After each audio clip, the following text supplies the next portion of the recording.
Hey guys, it's Hunter. Welcome back to another episode of Ask a Fish. This is the mostly weekly series where I usually answer your questions that you leave on Discord. So don't forget to join if you've got a question for a future episode. But as some of you might be aware, I like my single cuts. I really like my carved top single cuts. Going into the holiday season, Gibson has gone and pretty much refreshed their entire Les Paul Modern lineup. I've been getting a ton of questions and we should talk about it. What's new? What did these new guitars say about Gibson now and about Gibson going forward? Even if you don't generally care about Gibson, they are a pillar in the industry, and so it's a good indicator of the industry overall. A lot to talk about, so smack a like on the video if you're going to enjoy it. That actually massively helps out with the sadistic beast that is the YouTube algorithm, more than you actually might realize.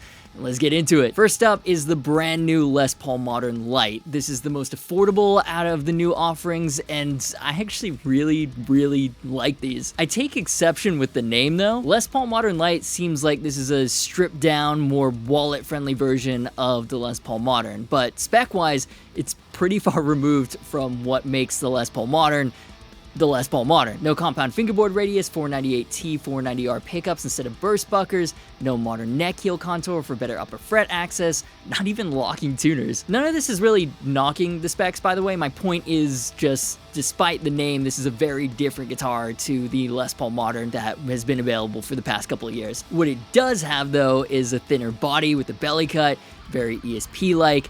That's what the light portion of the name refers to. Comes in TV wheat, cardinal red, gold mist, rose gold, and Inverness green, all with matching headstocks, which is pretty cool, pretty uncommon on mainline production Gibson Les Pauls. By far, one of my favorite things about them are the satin open pore finishes. That finish is one of the big reasons why the Les Paul Tribute is one of my favorites as well. And I had no idea, by the way, that that was a controversial take to be a fan of those satin open pore finishes. A high gloss takes longer to do, it's more expensive, so generally it's only on the higher end models. Open pore satin generally only found on the lower ends, but personally, I think it feels fucking fantastic. In general, for playability, I prefer satin finishes over gloss, right? Like, it makes the necks feel quicker, less sticky, but especially like an open pore satin nitro finish where you can basically feel the wood.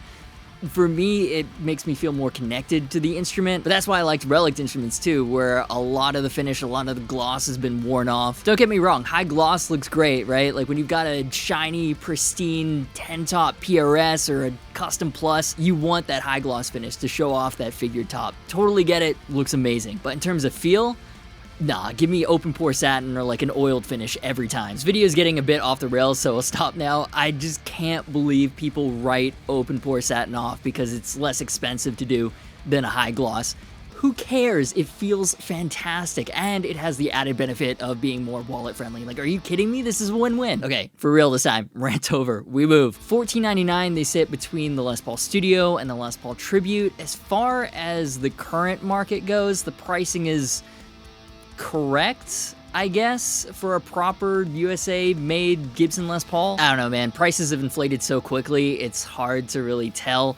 Even a couple of years ago, the price would have seemed ludicrous, but this current market, where every point of the cost of production is inflated, is insane. Anyways, these kind of remind me of the 2017 S Series, but done right this time. That actually kind of makes sense since this year Gibson has been looking to 2017 for inspiration, bringing back the Blueberry Burst and other bright colors in the custom color collection for the Les Paul standard 50s and 60s. The biggest improvement over the 2017 S Series though is that these are not fucking trash. Actually, the S Series Les Paul Custom Studio, besides being an SEO nightmare, was pretty cool, small bash bodied Les Pauls, but other than that, the Firebird Zero, the M2, man, that series sucked. It helped launch my channel though, in fairness. Thanks, Gibson. But yeah, these are like stripped down, workhorse, rock-focused versions of the ESP Eclipse.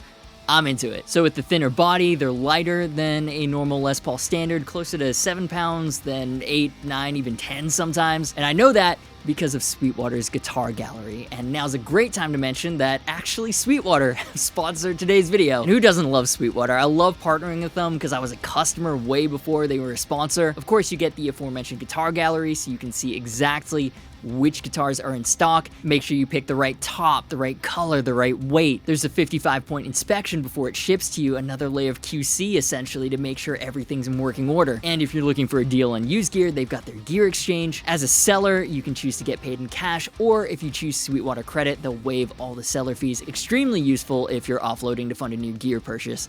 Been there, trust me. I'll have Sweetwater links in the description to everything I'm talking about in this video if you want more details, or if you're looking to pick up something of your own. Well, almost everything I'll talk about in this video, because this next thing Gibson have sneakily revealed isn't coming until sometime next year. You might think the Modern Lite was a bit of a missed opportunity to do a proper, super stripped down version of the Les Paul Modern, since they start at like $3,000 to get to those more modern specs. And I agree, but Gibson actually have that covered in the Les Paul Modern Studio. Satin finishes as well. So far, the confirmed colors are wine red, smokehouse burst, and a worn white that hasn't been shown yet. But that last one, fucking yes! White studios with ebony boards are so fucking cool. That's how they were doing them in the 90s before they switched to rosewood, and now they're stupid expensive whenever they pop up on eBay or Reverb, because that was 30 years ago. And even though this one will have tweaks from the traditional studio formula, it's about time that Gibson brought back some sort of white studio with an ebony board. You know, no body binding, black binding on the fingerboard. It looks so clean. So anyways, the Les Paul Modern Studio doesn't have all the features of the regular Modern, but it does have some key ones, including the compound fingerboard radius and the Modern neck cutaway. So that's cool, it captures the main vibe, because unlike pickups or like tuners, build specs like that are not user replaceable. It's got the same Burstbucker Pro and Pro Plus pickups as in the regular Les Paul Modern, as well as the crazy 4 push-pull pot electronics layout. No locking tuners though, sad. And the asymmetric neck shape, one of the most modern features that Gibson only offered on the Les Paul Modern, is missing in favor of a regular slim taper neck. An asymmetric neck is slightly slimmer on the bass side for chording, slimmer on the treble strings for leads. Gibson's one is fairly subtle compared to what other brands are doing, but when they first announced it, it was a cool, unexpectedly modern playability feature on a production Gibson USA model. I'm not gonna lie, the fact that it's missing on the studio version is kind of disappointing, because that was one of the key features that was locked to that $3,000 price tier in Gibson's lineup, and it seems like it still will be. And listen, I'm not saying these LP Modern Studios aren't cool with the wild electronics layout, the compound radius ebony fingerboard, satin finishes. It just seems to be a theme with Gibson and Epiphone sometimes. Cool, but too often there's a catch. Gibson is saying these will launch in 2024, so it's a safe bet they'll be showing them off, including the white and any unannounced colors at Winter NAMM in January. What do you guys think? $16.99, same as the current studio, because it's got the upgraded specs, but then the worn finish. Then moving on to the actual Les Paul Modern, this was surprising for a couple of reasons. Following up on the original collection Les Paul Standard 50s and 60s custom colors, the Les Paul Modern has gotten new bright colored figure top variants. We've got Seafoam Green, holy shit, I love it so much, with a natural back, Cobalt Burst with a black back, and Cherry Burst with a trans red back. Other than the figured tops, same spec complement as the previous Les Paul Moderns, the asymmetric slim taper necks, the bound compound radius ebony fingerboard with actual mother of pearl trapezoids. Always love that. 4 push-pulls to split the Burstbucker and Burstbucker Pro Plus pickups, reverse the phase, and the pure bypass straight to the output jack. Only difference is they look a lot flashier now, arguably more like $3,000 guitars than the previous versions. Now, the crazy part is that while graphite is still in stock at Sweetwater for now, the other 2 colors, including the very nice Pelham Blue with the natural back, have dropped off the site. Even graphite is listed as limited stock right now. Considering the new figure top versions are the same price as the older metallic tops, I guess that means all the launch Moderns are discontinued. That's a shame. I thought there was room in the lineup for both, especially if they gave the older ones a price drop. Actually, Hunter and editing here, I was just going through double checking everything, and it looks like they've actually ditched the asymmetric slim taper neck. It's not listed anywhere. Seems like they're going to a regular slim taper neck, even on the higher end Moderns. Boo. Gibson's asymmetric neck profile wasn't even that extreme. It was a nice, subtle playability feature. I'd love to hear an explanation, like if a lot of normal Les Paul players just didn't bond with it, or because it was only on one model they got rid of it entirely in the name of production efficiency. I mean, the original Les Paul Modern was only modern by Gibson standards. It wasn't even that modern. The asymmetric neck profile was one of the more interesting things about it, and this seems like Gibson taking another step back into their traditional comfort zone. Kind of disappointing. The other thing is Epiphone actually had a figure top LP Modern for a couple of years. It's actually kind of surprising that Gibson is only dropping their version now, but I'm glad that unlike Epiphone, they've gone with one tone or regular rim bursts rather than the fades. I don't know about fades. I've just never been a fan of them. Like this one, I love both these colors on guitars, but together on the same guitar, I don't know, it just looks bizarre. Like they started the job, just didn't finish it. I can't be the only one that thinks fades look weird, right? Validate me, internet. And the last part of Gibson's refreshed Les Paul Modern lineup is the recently released Les Paul Supreme. These were always cool, like Gibson USA's production take on the Les Paul Custom. The big controversy about these was that, oh yeah, they're bringing back the Supreme, but it's not really the Supreme. It looks like it from the front, the figured tops, the Super 400 inlays, that's what the split blocks are called, but if it doesn't have that famous carved back, it's just not a Supreme. Well, it made it an absolute pain in the ass to tinker with the electronics. Like, I still have no idea how Matt Hafey got EMGs into his. I think that's a valid point. That was one of the hallmarks of the series. So is the super intricate globe headstock logo.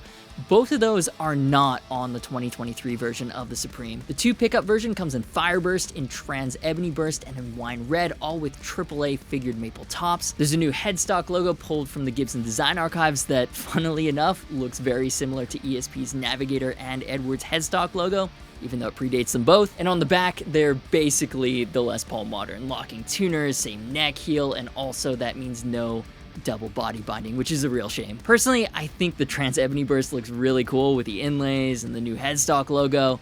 Burstbucker Pro and Pro Plus, same as the Modern, but no compound fingerboard radius. So I guess this is like a combination between the Les Paul Modern and the Les Paul Custom. That's cool. $4,000 is a lot though, especially for a Gibson USA, not even a custom shop. I get it, this is like the pinnacle of what Gibson USA can do.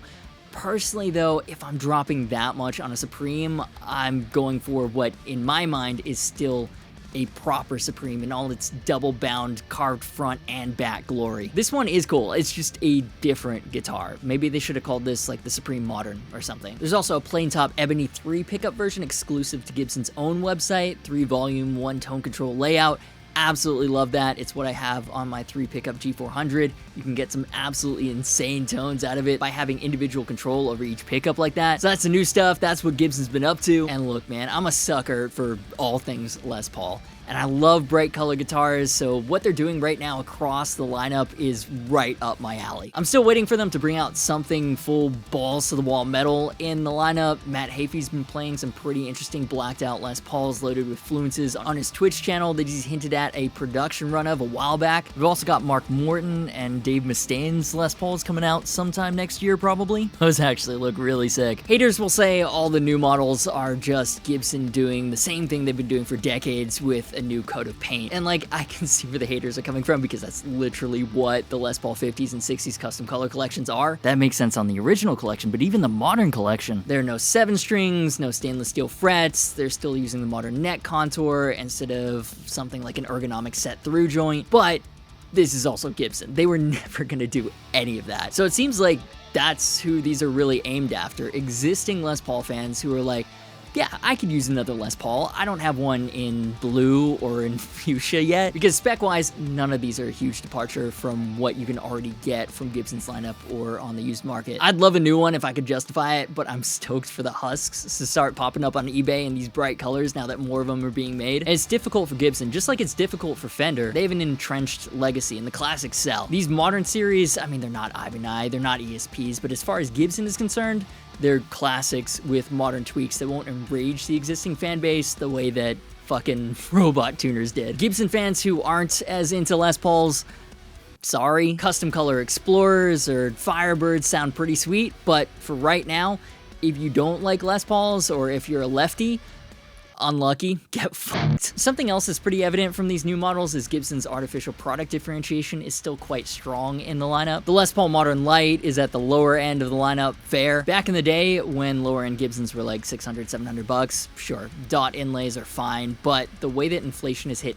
everything, at the end of the day, lower end in this current lineup or not, this is a $1,500 guitar, and honestly, it really doesn't look like it. There's no reason they couldn't have put trapezoids on there, locking tuners, or stick with dots but make them color from mother of pearl. None of those things really add anything meaningful to the cost of production. This was a conscious decision to visually emphasize that while these are cool with unique features in the current lineup, they are lower tier Gibson offerings. It's very old school Gibson thinking.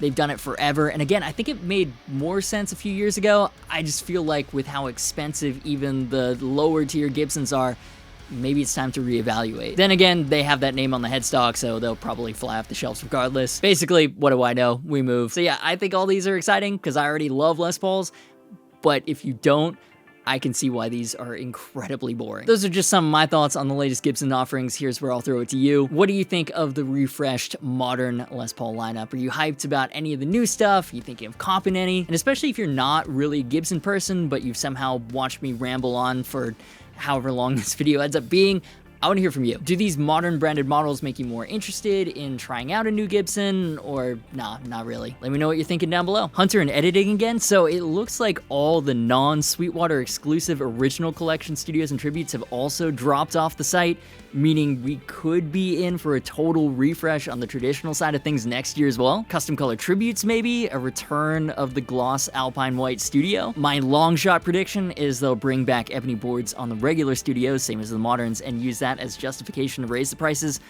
I don't know, what do you guys think? What are you hoping to see? Massive shout out to my patrons. Their names are up on the screen right now. Consider joining them if you want to support what I do and get bonus extras. You can also pick up some comfy merch. Starbucks has already brought out their Christmas stuff, and so have I. Limited Christmas drop is here.